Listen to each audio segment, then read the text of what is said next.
I've been working as a security guard at this factory complex in Detroit for about 6 months now. It's not the best job, but it pays okay and keeps the bills covered. I sit most of the time watching cameras, making sure nobody's sneaking around where they don't belong. It's quiet most nights, just me and a bunch of empty buildings. I've been doing the overnight shift, 10 p.m. to 6 a.m. since I started. It's rough on sleep, but I manage. The factory's an old place, used to make auto parts back in the day. Most of it's empty now, just a few buildings still running. And at night, it's all shadows and echoes, with rats scurrying around sometimes. I start my shift checking the doors, making sure they're locked up tight, and then I settle into the security office, sipping coffee and watching the camera feeds. Every couple of hours, I do a walk around, shine my flashlight into the dark corners, and to be honest, it's boring, but it's money. But one night, though, everything went bad. It was cold, Michigan cold, the kind that gets into your bones, and I was on my third cup of coffee feeling tired because I hadn't slept good the day before, and I was staring at the screens when I saw something on camera 3 out by the back loading dock. It looked like a shadow moving, quick, sneaky, and I leaned closer, squinting, but it was too dark to tell. I remember thinking at first that it could have been nothing, but I saw it again, darting across the feed. And I just kind of sighed, grabbed my flashlight and my jacket and headed out. The factory's a maze at night, big old buildings with alleys between them. I shined my light around, checking the loading dock. The door was shut, no sign of anyone breaking in, and then I walked over to the fence and saw it was intact with no holes. I figured maybe it was just wind blowing trash around, and I was about to head back when I heard something, like a snicker, real quiet. I froze, listening hard, and then out of the shadows, they came at me. There were 4 or 5 of them, all wearing masks like Halloween or something like that, and they were younger. I could tell by how they moved, very jumpy and full of energy, like kids hyped up on sugar. One of them shoved me hard and I stumbled back, almost dropping my flashlight, and before I could even really work out what was happening, another one of them punched me in the gut so hard it knocked the wind out of me. I doubled over gasping, and then they were all on me, hitting and kicking like a pack of wild animals. I tried to fight back, even swung my flashlight at one of them, but they were too fast. Someone grabbed it and tossed it away before another kid punched me in the face, and I felt my nose crack and I could feel blood starting to come down. I could taste it in my sinuses. I tried to yell, but they kept hitting me, knocking me off my feet over and over. Someone kicked my legs out, and I went down hard, pain shooting through my knees and hands as I hit the gravel. But they didn't stop there. Kicks landed on my ribs, my back, my arms. I curled up, trying to cover my head, but it didn't do much good. The pain was everywhere, and I could hear them laughing, loud and crazy like it was some type of game. It was sick the way they enjoyed it. They acted like kids, but mean ones, the kind that'd pull wings off of flies just to watch them squirm. And that scared me more than the pain, the way they didn't care, the way they seemed to like it. And this went on for what felt like hours, though it couldn't have been. And finally one of them smashed me in the head, and that's really when everything went black. Just a sudden nothing, like someone flipped a switch. And when I woke up, it was still dark and still cold. I was laying on the ground, my face pressed into the gravel, my head was pounding and my mouth still tasted like blood. I tried to move, but my whole body screamed at me. My ribs felt like they were burning and my hands wouldn't work right, and I spat out blood and some pieces of my teeth. They'd messed me up bad. I didn't know how long I'd been out. Those kids were gone, no sign of them. My clothes were torn and my shoes were missing. I must have taken them. Air Jordans, 96. I felt for my wallet and it was still in my pocket. Guess they didn't want money, just wanted to hurt me. I got to my feet, slow and shaky, dizzy as hell, and every step hurt, but I leaned against the wall and started stumbling back to the office. I kept tripping, my legs weak, my ribs stabbing me with every breath, but finally I made it to the security office, fell into the chair and grabbed the phone. My hands were shaking so bad I could hardly dial 911. I mumbled something about being attacked, gave them the address, and then I just sat there, waiting, trying not to pass out again. The paramedics showed up pretty quickly. The lights were flashing and they loaded me onto a stretcher, and they asked me what happened, but my jaw hurt way too much to even really talk at that point. They took me to the hospital and I spent a few days there, all bandaged up. Doc said that I had broken ribs, a concussion, fractures in my fingers, and a busted-up face. They even pulled out some teeth and gave me some painkillers and said that I was lucky that it wasn't worse. But I didn't feel very lucky, though. The cops came by while I was resting, and 2 of them, one older guy and one younger. They asked me to describe the attackers, but I didn't have much to give. Masks covered their faces, and it was dark. I told them they were young, fast, laughing like maniacs, but that was it. They wrote it down and said they'd look into it, but I don't think I ever heard from them again. I guess I knew they wouldn't find those kids. There are too many shadows in Detroit to hide in. And after a few days, they let me go home. I was still hurting, and I couldn't do much but sit around. Couldn't work, that's for sure. I had 2 kids depending on me, and I didn't know how I was going to pay those bills. My daughter, she's 8, cried when she saw me all banged up. My son, 12, tried to act tough, but I could tell he was shook. I told them that I had an accident at work and didn't want them to be scared knowing the actual truth. My sister helped out, coming over with food and changing my bandages, and she's a nurse, so she did know what to do. I hated needing her like that, though, but I couldn't manage alone. Getting out of bed was a fight every day. My ribs ached, my hands didn't grip right with those broken fingers, and I felt useless, like I couldn't even take care of myself, let alone my kids. I kept thinking about that night over and over. Why'd they do it? Just for kicks? I ain't never hurt nobody, and I only was just doing my job. It just didn't make any sense. My boss called and said that they were sorry it happened, said they'd add more security, maybe another guard, and it didn't make me feel much better. The other guards, when I finally went back, clapped me on the shoulder and said that they were glad I was okay, but I saw the worry in their eyes. Nobody wanted to think it could be them next. The cops never caught those kids and probably never will, and it tears me up to think that they got away clean and I'm stuck with these scars. It just ain't right, but what can I do? Life ain't fair, I guess. And I'm more careful now, always looking around expecting trouble. And maybe that's good, keeps me sharp. But it also showed me how quick things can go bad and how you can't always stop it. I just keep going, for my kids, for myself, and I guess there ain't no other choice.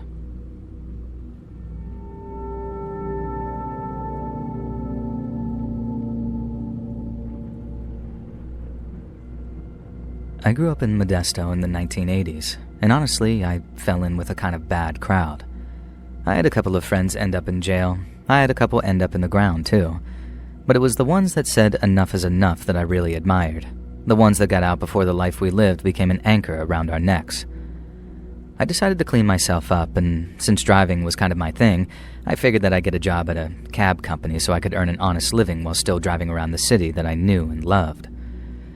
By 1991, I was 24, and I'd been taking fares around Modesto for almost 2 years. It was a hell of a job, let me tell you, and every so often, I got a real character in the back of my cab. Like this one time, I had this raspy-voiced little guy flag me down, and when I asked him his story, it turned out he was Sonny Barger, a founding member of the Hells Angels. I asked why he wasn't on his bike, and he looks me dead in the eye through my rear view and says, "'Cause I've had 14 beers, 5 shots of tequila, and I'm too goddamn old to spend the night in jail." I laughed my ass off with the guy, and he was a great tipper too, so shout out to the Hells Angels, I guess. But not everyone was so cool or entertaining. In fact, I picked up 1 or 2 passengers in my time that got me in a hell of a lot of trouble, and this is one of them. So it was August 2nd of 1991, around 8:30 at night, because the sun had just gone down, and I was driving down the avenue about to take the 108 toward downtown. It was a Friday, so I knew I was in for a busy night, and I was just about to take my turn when I saw a girl standing at the side of the road sticking her thumb out to passing cars. My first thought was, it is not the time to be hitchhiking out here, because Fridays and Saturdays always got a little crazier when the sun went down. So I pulled over next to her, honked my horn, and then when she came up to my driver's side, I didn't even get to ask where she was headed before she said something like, "I don't got any money, sorry. I just really need a ride." And from the sound of her voice, how shaky it was, I could tell that she'd been crying. So rather than just drive off like some jerk, I told her to hop in and that I'd give her a free ride. She responds with, "Oh my God, really? Oh, thank you so much." Very grateful, and that it sounds like she's going to start crying again. So she hops in the back of my cab and she tells me that she wants to go to the airport. I tell her my name, then ask her what hers is, and then as we're driving, I start asking if she's okay and that I know you're not, but asking what's wrong is too forward kind of way. She tells me she's just ended things with her boyfriend of 3 years, and that she's headed to the airport to catch a plane to Florida, which was where her grandparents lived. I told her how sorry I was, but that she'd be surprised to know just how many young women like her I gave rides to on a weekly or sometimes even daily basis. It's a sad fact of life that relationships sometimes fall apart, and when they do, someone usually pulls the old Hail Mary, full of grace, get me out of this goddamn place. And that's where yours truly comes in. She didn't laugh, but I didn't expect her to either. So after my dumb attempt at humor, I started saying how happy I was to lend an ear if she wanted someone to talk to. She had to get herself together a little before she started talking, and she was a slow starter too, just didn't know where to begin, I guess. But once she got going. So I shut up, let her talk, and listened to her story. She moved to California from the East Coast for college, met her boyfriend during her junior year, then moved in with him after she graduated and needed a place to stay. She said when they met, he'd been the perfect gentleman. He'd supported her emotionally through those final 2 years of college, then financially for a while too after she graduated and was looking for a job. He'd always been kind and patient with her, but then over time, while she was still trying to find work, he started to change. He got less and less patient and more mean. They never used to fight at all, then over time it got to the point they were fighting 2 or 3 times a week. She said the field she wanted to work in was very competitive, and that while she was working her butt off sending out resumes and making calls, she wasn't having any luck. But then the longer that went on, the more impatient her boyfriend was getting, and over time it became this huge source of tension that she wasn't contributing at all. She said she was looking for waitress jobs and stuff right at the time they had their huge breakup fight. By then, her boyfriend wasn't interested. He told her to pack her bags, started throwing some of her stuff around, then things started to escalate, and the fight ended violently before she ran out of the house with her suitcase all packed. My dad used to get violent with my mom before he walked out on her, so as soon as she said that last thing, I was ready to drive back to where she'd come from and give her ex an ass-kicking before driving her back to the airport. I told her I was sorry things ended that way, then asked if she was all right, if she needed me to take her to the hospital first thing or anything like that. She said no, that he hadn't really hurt her, but then I asked if she wanted me to stop so she could call the cops. And for the first time, she gave me this immediate, desperate reply of no. And that was the first warning sign right there, the thing that made me think that I might have seriously misjudged the situation in front of me. I told her that if he'd hit her or broke any of her stuff, then it was important to report that sort of stuff to the cops so that they at least had it on record. But she insisted I just drive her to the airport so she could leave to go with her grandparents. At the time, I understood the impulse, or at least I thought I did. The poor girl just went through something traumatic. She didn't want to hang around going over a play-by-play with a bunch of bozos. She just wanted to get away from it. But like I said, there was something about that no that sounded a little too desperate. I asked if she did anything like hit him back, and that's why she wasn't so focused on talking to the law. But I was also quick to reassure her that the cops would consider anything she did in self-defense to be just that, self-defense. She started saying how they wouldn't see it that way, but when I asked why not, she straight up snapped at me. She says, "Because they won't, all right? Now can you just take me to the airport? I'm begging you." She started off all cold and angry, but by the time she got to the "I'm begging you" part, she was back to sounding like a scared little girl again. I guess that tugged at my heartstrings enough for me to back down a little, just not quite enough for me to drop it altogether. I kept quiet for a moment or two, gave her some time to breathe, and suggested if her ex had done something like hit her, then the best revenge would be having him spend a night in the cell. And then she muttered, "That's not going to happen." I didn't see it for what it was, so I followed up with something like, "Are you really going to let this piece of trash do you like this?" That's when she said, with this heavy tone of voice that set the hairs on the back of my neck on end, "He's not going to do anything to anyone anymore." Bingo. Their fight had ended in violence, all right, but not with this girl's ex smacking her around. It ended with her doing something to him. And the way she said that last thing about him not doing anything anymore, it made me think she'd done more than just slap him or whatever. I started saying something like, "Miss, if you did something bad, I gotta let you out of the cab, otherwise you're making me an accessory to whatever's going on." I didn't know if that was 100% true at the time, but I'd heard it was, and that was enough for me, so that's what I said. I also added that if all she did was toss a lamp at him or something like that to keep him away from her, then whatever, I'd take her to the airport. But if she did something else, if she left him bleeding somehow and in need of a hospital, then that was another story. As I waited for her answer, I heard her rustling around in the back. My eyes darted up to the rear view and I saw her reaching into her jacket seconds before I heard the distinct click of a handgun being armed. I'd been robbed 3 times in 2 years by that point, so I knew that sound well enough to know that the girl I first thought was the innocent victim of domestic abuse had just pulled a gun on me in the back seat. I remember how the words, "Well there, miss, there's no need to do anything rash," came out of my mouth without me even trying to speak. Then that same shaky, teary-eyed sound returned to her voice as she said, "Just take me to the airport. I don't want to do anything to you, so please don't make me. I just want to get out of here." I didn't ask her anything else. I wanted to. Good Lord, I wanted to. But I valued my life far more than I valued getting any more answers. I figured there might be a chance there was a dude out there someplace, lying on his kitchen floor, bleeding to death with a bullet in his gut. Maybe a scumbag who hit his girl did deserve to suffer a little. But I don't believe in the death penalty. I wanted to know more than anything if some poor son of a bitch was crawling around in a pile of his own blood and poop. Because God knows I'd want someone to call me an ambulance if I'd heard about it. I did end up calling someone, but that came later, and I guess I should just get on with the story, so I just drove, not saying a goddamned word because I was terrified and I'm not afraid to say it. This girl had all but admitted to shooting a man, and I had this creeping feeling she might do it again if it meant not being able to get to her grandparents. That's even if there were any grandparents, because if that were me, I'd be thinking more about someplace in South America than heading to Florida. I drove her all the way to the airport, not saying a word. Then when we got close to the little drop-off point, the girl told me to stop the car and that she'd walk the rest of the way.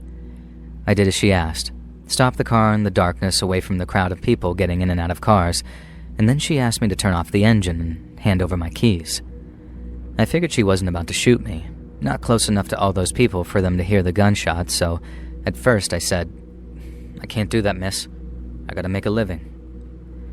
But then, in a way that made my blood run cold as ice in my veins, I think she showed me the real her for a second. I'd kinda half-turned my head as I told her I didn't want to give her my keys, and I was about to tell her how I wouldn't say a word to anybody, when she stuck the barrel of that gun right in my face. And when I say she stuck it in my face, I don't mean she just pointed it at me. I mean she shoved the muzzle into the skin of my temple so hard it hurt, and then told me, "Give me your keys." I had one last bit of resistance in me, one last appeal to her good nature, and I tried to tell her, "You can't just take away a man's means of making money. How am I supposed to feed my kids if I can't drive my cab?" I didn't have any kids at the time, but I've said just about anything to keep a hold of my keys because I wasn't kidding when I said I needed them to make a living. But she didn't even let me get past "you can't," before she exploded about how I wasn't allowed to tell her anything, how all men were the same, thinking they could control every woman, and how this one wasn't going to let that happen. She then repeated that I was to give her my keys, or I wouldn't be going home to see my non-existent kids that night, or any night for that matter. I'm not stupid. I knew the best thing to do from there on out was to shut the F up and do as she told me. So I handed over my keys, watched her climb out of my cab before she dragged her suitcase out behind her, and then as she walked off towards the terminal with that same poor me attitude she'd had when I first saw her. I waited till she was out of sight, then rushed towards the terminal to where the payphones were, and then called 911 looking over my shoulder the whole time. I knew there might be airport security inside the terminal, but I also knew the girl would not be too happy to see me there, and I didn't want to risk getting shot when I could just call the cops from outside the building. I wasn't going anywhere. That girl had my keys, so I had to just sit outside the terminal and wait for the cops to show up. But by the time they did, the girl had put herself on the first flight to the Bahamas or wherever she went, having obviously gotten rid of that gun somehow, but not my car keys. I had to get some help jump-starting my cab just to get home. Then my cab was basically out of action until the company could get a new key shipped to them. But I had my life, And man, did that feel like something special after having that crazy bitch in my back seat.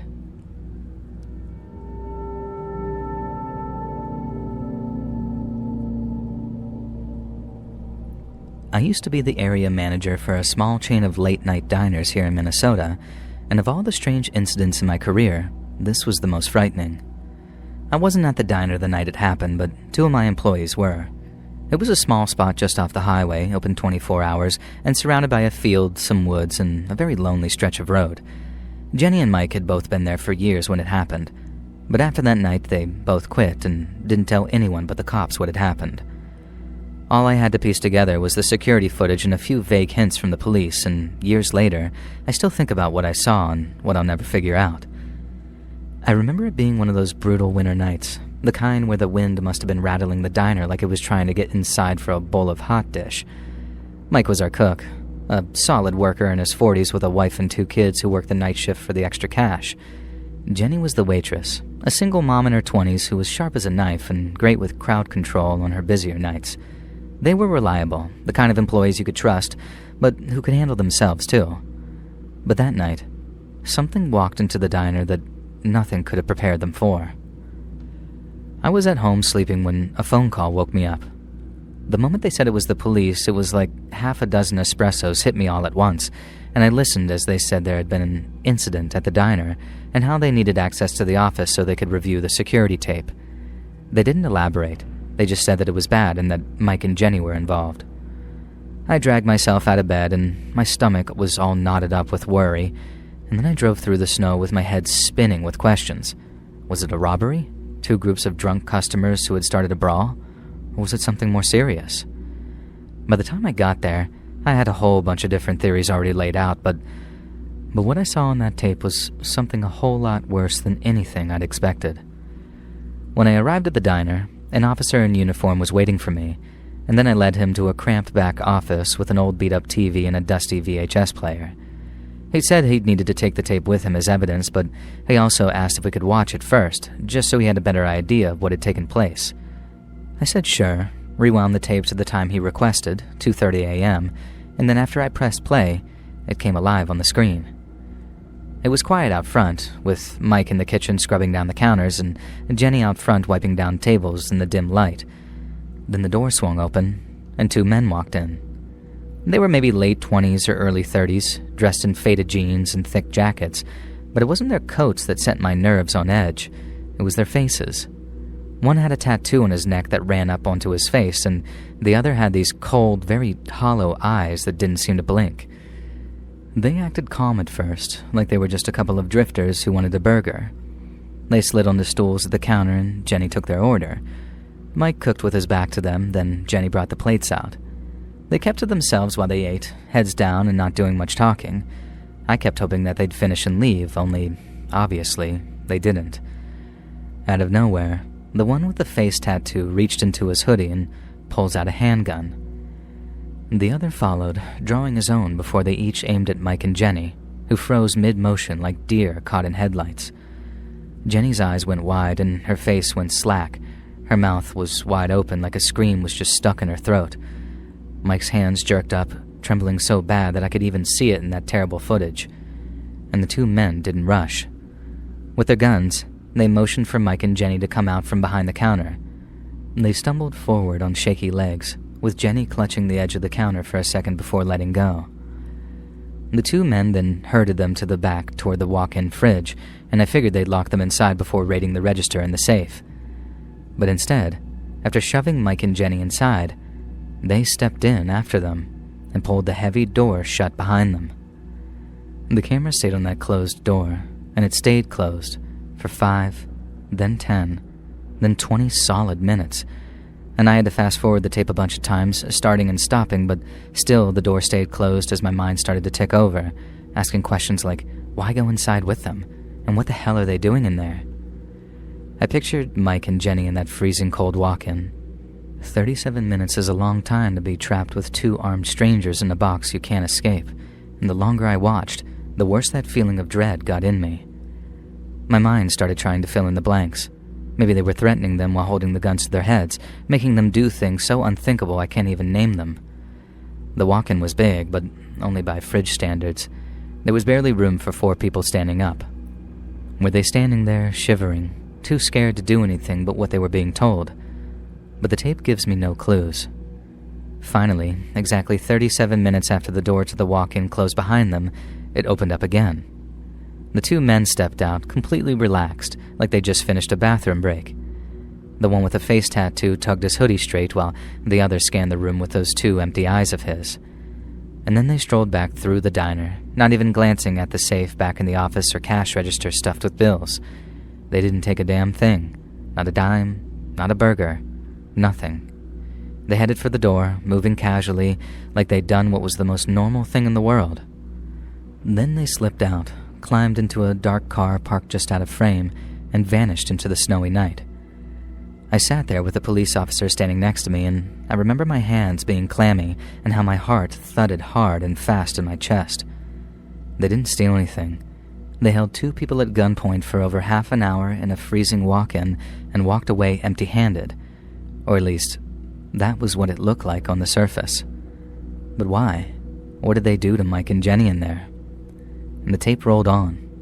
About 15 minutes later, one of our regulars shuffled in, a trucker who always came in for coffee at odd hours. He looked around at the empty diner with his coat all dusted with snow, and then, after a few minutes of waiting around, he wandered behind the counter, probably wondering where the hell everyone was. He did the same thing in the back, just sort of wandered around shyly for a few minutes, and then after maybe 10 to 15 minutes of checking absolutely everywhere but the walk-in, he cracked it open and looked inside. You could see the exact moment that he saw something inside the walk-in because he pulls backwards. You couldn't see his face on the camera really at first, but as he walked away, another camera caught his expression, and he obviously looked like he'd seen a ghost. Back in the dining area, he fumbled for his phone and started calling someone, 911, but right after, he darted to the grills and shut them off so the place wouldn't burn down, bless his heart. And after that, he kept pacing as he talked on his phone, throwing these nervous glances at the fridge with his shoulders hunched like he expected something to, burst out of it. And 2 cops showed up minutes later. They talked to the regular, then after approaching the fridge, one of the officers nudged the door open with his boot. It looked like he'd yelled something with a gesture, like a sort of come-out motion, and then Jenny staggered out. Her hands were plastered over her eyes, and she was shaking so hard that one of the officers had to support her as she came out. Mike followed soon after, his own hands pressed tight against his face, but he moved differently, slower, like he wasn't so sure about leaving the walk-in. Suddenly, as the cops were guiding him away, Mike kind of twisted back away from them. Then, with his face covered with one hand, he reached for the door and tried to walk back inside. The cops yanked him backwards away from it, but Mike was trying to get back in the walk-in like his life depended on it. As the cops dealt with Mike's weird outburst, Jenny collapsed into a booth and curled up into a ball with her hand still shielding her face. A few minutes later, the cops seemed to talk Mike down, and they were able to walk him to a booth and sit him down. The cops then tried talking to them, kneeling and gesturing as they did, but it didn't look like they got anything. Mike and Jenny just stayed all catatonic with their hands over their eyes, like they'd seen something so awful they couldn't bear to look at anything else. It was chilling, watching them break apart without a word, and it was almost like whatever happened in that fridge had terrified them beyond belief. A little while later, a couple of EMTs rushed in. They talked to Mike and Jenny for a while, then walked them both to an ambulance. But even when they were outside, Jenny and Mike kept their hands clamped over their faces. One cop stayed behind, scribbling down notes, and then I saw myself on the tape bursting in, coat half buttoned with my face very tense and worried. And when the tape cut off, I felt sick. I remember turning to the detective and demanding to know what had happened in that walk-in, but he just shrugged. Mike and Jenny were in shock, and they weren't talking yet. There were no obvious injuries either, so apparently my guess was as good as his. The men hadn't beaten them or cut them, but whatever they did do, it had shattered them psychologically. The officer told me that they were digging for answers, but that was all they knew so far. After locking up behind me, I left the diner in a kind of horrified daze. Mike and Jenny were my people. I cared about them, and hearing they'd gone through something so terrible had my heart breaking in my chest. I tried seeing them at the hospital the next morning, but the staff turned me away. Then I tried calling their homes in the days afterwards, but neither wanted to talk to me. Then one at a time, over the weeks that followed, they each quit the diner. I heard Mike later move to California, abandoning his wife and kids. She told me he was a wreck in the days before he left, not talking at all, barely sleeping or eating, and then one day, poof, he was gone. Jenny fled to a farm in Iowa with family and tried to piece herself together. Her mom later told me she was doing much better, but she'd still only talk in short, clipped sentences. The police report was a dead end too, and only referred to what had happened as an incident, with no specifics to speak of. And the diner changed after that. The staff at the other branches started gossiping about it being some kind of gang thing. Others swore it was some kind of twisted game, like they'd hurt him for fun. One cook even muttered about some kind of government conspiracy, but obviously I brushed that off. No one knew what was happening to Jenny and Mike except Jenny and Mike. But the not knowing just made it worse. Customers stopped coming at night, scared off by the rumors, and I couldn't blame them. I hated being there too, standing in a place where something so terrible had obviously happened. I added a night guard, triple-checked the cameras, and had panic buttons installed, but it felt like an empty gesture. The damage had already been done. And time dragged on, we hired new staff, and the night customs slowly trickled back, but I never forgot what happened there. I'd drive by at night, see the neon sign flickering away, and wondered who those men were. Sometimes I'd watch that tape back on my home computer and let those 37 minutes just roll by, and sometimes it went fast and other times it felt like an eternity. Were they still out there, planning something else? And what was it they did in the first place that broke Mike and Jenny so badly?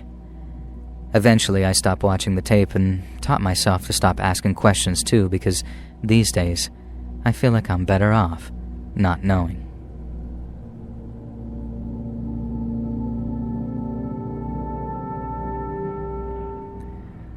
On the evening of April 26, 2013, a 25-year-old mother of one named Jessica Heeringa was working the late-night shift at the Exxon gas station on Sternberg Road in Norton Shores, Michigan.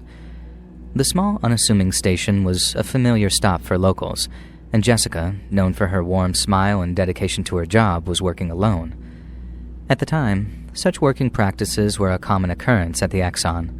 Norton Shores has a very low crime rate when compared with the rest of the state, and with the nearby Fruitford Police Department being just a few minutes' drive away, the Exxon employees felt safe enough to work alone and unarmed, Jessica included. Just prior to 11, one of the station's regulars pulled his car into the forecourt, turned off the engine, and then walked inside to make a purchase. Upon entering, he saw no one at the counter, and under the assumption the clerk was taking a bathroom break, he decided to wait. But when minutes went by and nothing but an eerie silence could be heard from the back of the store, he began to grow concerned. Seeing as he was warmly familiar with the gas station and its staff, and after suspecting an emergency was going on, the regular customer decided to step behind the counter and take a look around. In the back of the store, he found Jessica Heeringa's purse, her jacket, and other personal belongings, but no Jessica. After calling out her name a few times and walking around the store to make sure she wasn't close by, the station's regular called the cops. Minutes later, an officer arrived from the nearby department and began inspecting the gas station. There were no signs of any struggle, which suggested Jessica had simply walked out of the store for some reason, possibly with the contents of the cash register. But when the officer opened it up, all $400 in change sat there neat and untouched. The same could be said for the station's safe, but if nothing in the store had been touched and all of Jessica's belongings had been left behind, then where was she? Jessica was more than just a gas station clerk. She was a devoted mother to her beloved 3-year-old son, Zevin, and was engaged to her doting fiancé, Dakota Quayle Dyer. She was described by friends and family as kind-hearted and ambitious, and dreamed of becoming an accountant while paying her way through college. As you can imagine, this made her a very popular figure among Norton Shores residents, so her sudden disappearance sent shockwaves through a close-knit community unaccustomed to such chilling and unexpected events. Her family, particularly her mother, Shelley Heeringa, were devastated. "I know she's out there, and I know she's waiting for us to find her," she told one local journalist. "I just want my baby back. It's like a nightmare that you don't wake up from. You just want answers." Dakota Quayle Dyer, Jessica's fiancé, also spoke to local media at a vigil held in the aftermath of her disappearance. "I just want her to come home. I miss her, and our son misses her," he said. "Every day is hard, and we're not giving up. She's out there somewhere." The Norton Shores Police Department launched an immediate investigation, but to their frustrations, the lack of physical evidence at the scene posed significant challenges.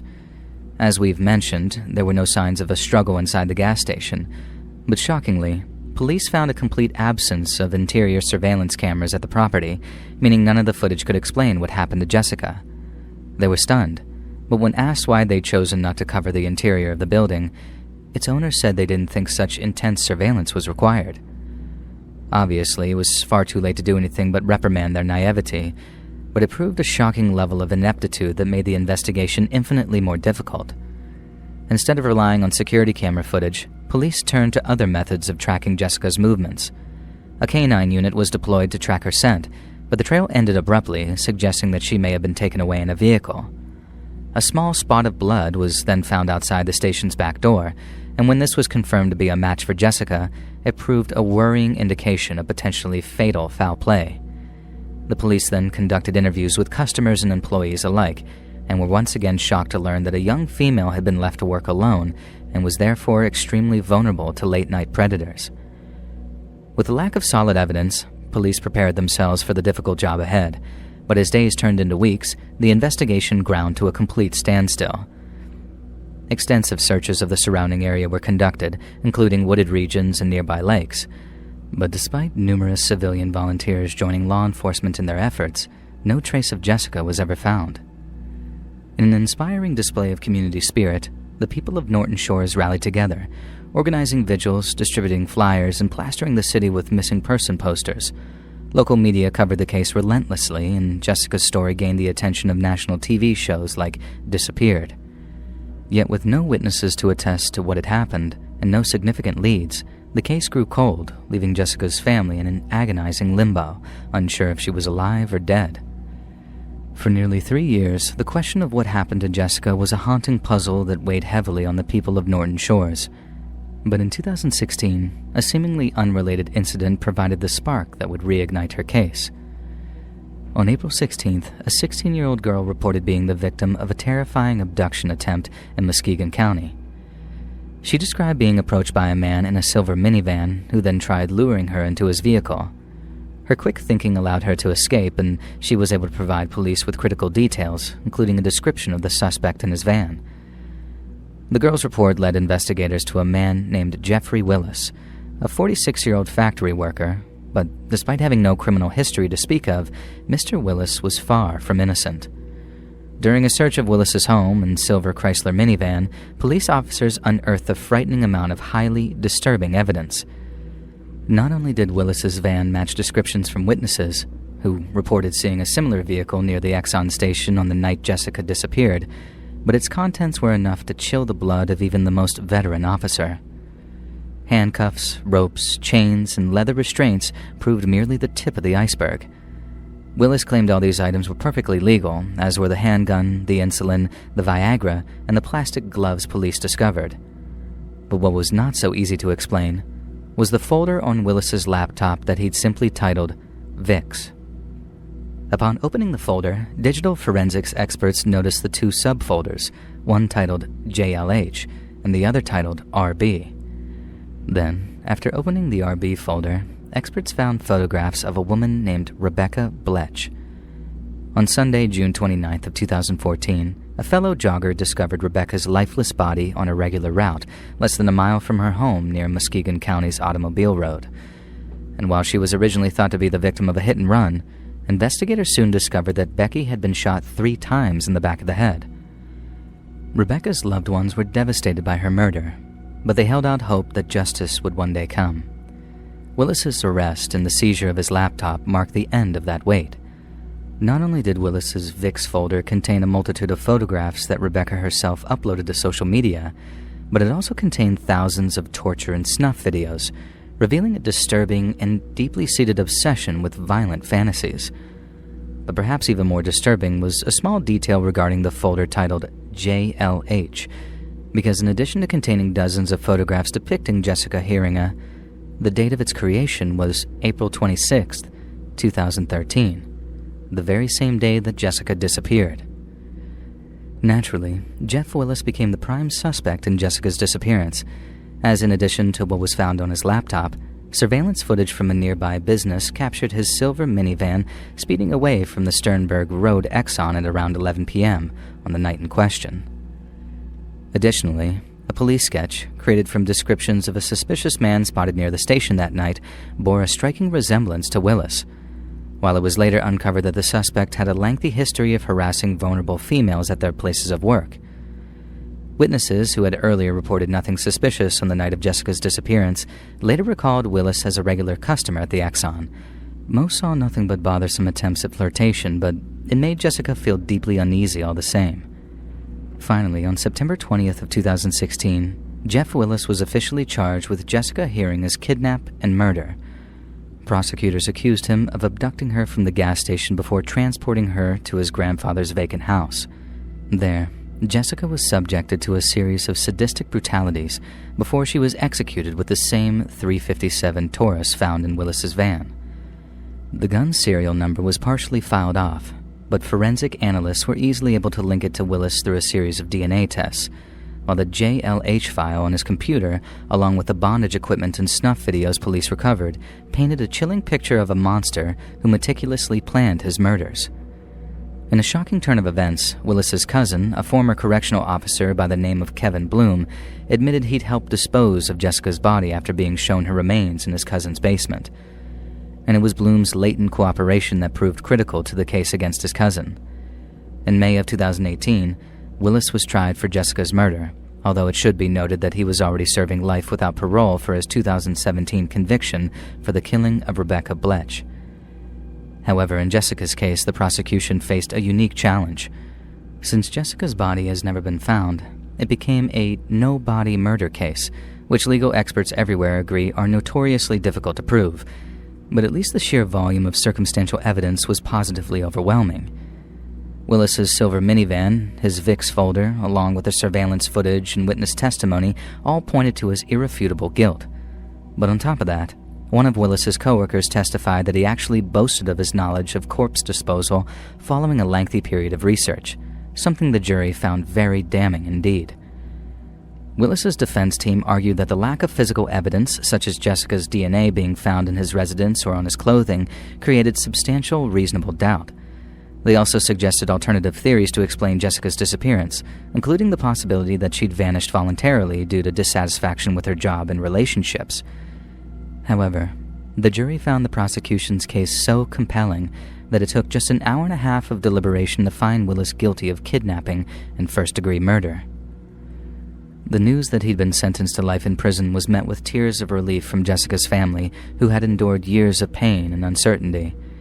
Yet despite the conviction, one agonizing question remained. Where was Jessica's body? Kevin Bloom, who pleaded guilty to accessory after the fact, claimed he helped Willis bury her in a wooded area near Sheridan and Laketon Roads. He led police to several locations, but to their disappointment, extensive searches, including excavations and cadaver dog sweeps, yielded no results. Having clearly expected his cousin to rat him out, Willis had the foresight to dig up Jessica's remains before moving them to a second location. After that, all Bloom could do was give the police his best guesses, and after compiling a list of potential burial sites, over a dozen were investigated from rural properties to abandoned lots, but sadly, Jessica's remains were never found. Shelley Heeringa, Jessica's mother, had spoken publicly about the pain of not knowing where her daughter is, but has vowed to continue the search. Local volunteers have also refused to give up the ghost, and driven by a collective desire to bring Jessica home, have since organized efforts to comb through potential burial sites. Jessica's disappearance not only had a profound impact on the residents of Norton Shores, but it also exposed the glaring vulnerabilities in workplace safety for late-night workers. In response, Michigan lawmakers signed the Jessica Heeringa Act into law in 2016, which mandates enhanced safety measures for gas stations and convenience stores, such as requiring multiple employees on late shifts, installing panic buttons, and ensuring full 24/7 surveillance. The local community also continues to honor Jessica through annual vigils and fundraisers for her son, Zevon, who is being raised by his father and grandmother in the wake of her loss. Jessica's murder robbed Norton Shores of its innocence and serves as a reminder of how devastating violent crime can be. But it also gives us many reasons to be hopeful. Whether it be the courage of the 16-year-old who escaped a similarly grisly fate, the dedication of investigators, or the resilience of Jessica's family, there are many such examples of good people pushing back against the darkness. But Jessica's absence and the failure to bring home her remains leave an open wound. Jeff Willis, now serving multiple life sentences, remains completely unrepentant and has offered no further clues to Jessica's whereabouts. Perhaps one day he will, but until then, the memory of the incident remains a somber chapter in Norton Shore's history. It's a testament to the pain of unresolved loss, but it's also a testament to the strength of those who refuse to give up. Hey friends, thanks for listening. Click that notification bell to be alerted of all future narrations.